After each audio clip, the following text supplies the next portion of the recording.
Gikalipay sa Mandaue City Hall ang taas nga turnout sa mga tao nga misanong sa hangyo alang sa rapid antibody mass testing.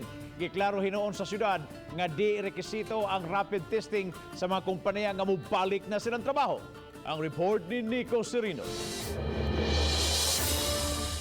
Sa datos hangtod sa Mayo 16, halos nakapot na sa Mandaue City ang target nila sa mga tao nga mapaubos sa rapid mass testing. 99.39% ang accomplishment sa dakbayan, buot pasabot, daghan ang misanong sa imbitasyon nga mohatag og blood sample aron matino kung doon na ba'y antibody sa lawas. Sa kinatibukan, mga 14,000 ang target sa syudad ug karong adlaw, doon na pa'y mga barangay nga gibalikan alang sa sweeping operations.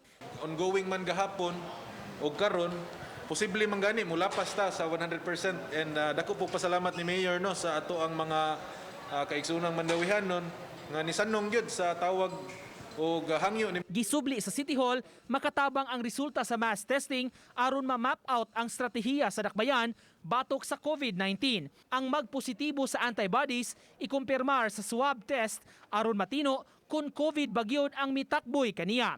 Samtang giklaro ni Ibanez, dili mandatory ang rapid testing sa mga kompanya nga mobalik operasyon na.